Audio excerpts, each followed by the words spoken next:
Hello friends, welcome to our channel. ಮೊದಲಿಗೆ ನಾವು ಏಕೆ ಸ್ಟಾಕ್ ಮಾರ್ಕೆಟಲ್ಲಿ ಇನ್ವೆಸ್ಟ್ ಮಾಡಬೇಕು ಎಂಬುದನ್ನು ತಿಳಿದುಕೊಳ್ಳೋಣ ಬನ್ನಿ. First one, wealth creation over time.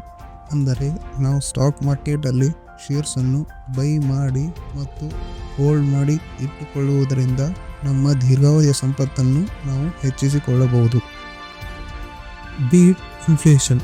ಅಂದರೆ ನಮ್ಮ ದೇಶದಲ್ಲಿ ಸುಮಾರು 6-7% ಇನ್ಫ್ಲೇಷನ್ ಇದೆ. ಮೊದಲಿಗೆ ಇನ್ಫ್ಲೇಷನ್ ಅಂದರೆ ನಾವು ಈ ವರ್ಷ ಒಂದು ವಸ್ತುವನ್ನು 10,000 ರೂಪಾಯಿ ಖರೀದಿಸಿದರೆ ಮುಂದಿನ ವರ್ಷ ಅದೇ ವಸ್ತುವಿನ ಬೆಲೆ 10,000ಕ್ಕಿಂತ ಹೆಚ್ಚಾಗಿರುತ್ತದೆ. ಆದ್ದರಿಂದ ನಾವು ಸ್ಟಾಕ್ ಮಾರ್ಕೆಟ್ನಲ್ಲಿ ಇನ್ವೆಸ್ಟ್ ಮಾಡುವುದರಿಂದ ಲಾಂಗ್ ಟರ್ಮ್ನಲ್ಲಿ 12-15% ರಿಟರ್ನ್ಸನ್ನು ಪಡೆಯಬಹುದಾಗಿದೆ. Ownership in business. ನಾವು ಯಾವುದೇ ಒಂದು ಕಂಪನಿಯ ಶೇರನ್ನು ಖರೀದಿಸಿದರೆ ನಾವು ಆ ಕಂಪನಿಯ ಒಂದು ಭಾಗ ಮಾಲೀಕರಾಗುತ್ತೇವೆ ಮತ್ತು ಆ ಕಂಪನಿ ಮುಂದೆ ಹೆಚ್ಚು ಲಾಭ ಮಾಡಿದಾಗ ಕಂಪನಿಯ ಶೇರ್ನ ಬೆಲೆಯೂ ಕೂಡ ಏರಿಕೆಯಾಗುತ್ತದೆ ಮತ್ತು ಕಂಪನಿ ಮಾಡಿದ ಲಾಭದಲ್ಲಿ ಡಿವಿಡೆಂಡ್ಗಳ ಮೂಲಕ ತನ್ನ ಶೇರ್ ಹೋಲ್ಡರ್ಸ್ಗೆ ಹಣವನ್ನು ನೀಡುತ್ತದೆ. To generate passive income.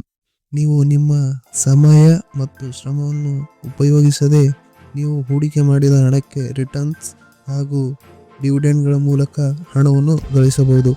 ಜೊತೆಗೆ ನೀವು ಯಥಾಸ್ಥಿತಿ ನಿಮ್ಮ ಪ್ರತಿದಿನದ ಕೆಲಸವೂ ಮಾಡಿ ಸಂಬಳವನ್ನು ಪಡೆದುಕೊಳ್ಳಬಹುದು.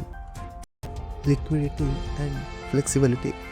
ರಿಯಲ್ ಎಸ್ಟೇಟ್ಗೆ ಹೋಲಿಸಿದರೆ ನಾವು ಸ್ಟಾಕ್ ಮಾರ್ಕೆಟಲ್ಲಿ ಸರಳವಾಗಿ ಮಾರ್ಕೆಟ್ ಓಪನ್ ಆಗಿರುವ ಸಮಯದ ಯಾವುದೇ ಕ್ಷಣದಲ್ಲಿ ಕಂಪನಿಯ ಶೇರ್ಸನ್ನು ಮಾರಿ ನಮ್ಮ ಹೂಡಿಕೆಯನ್ನು ಹಿಂಪಡೆಯಬಹುದು.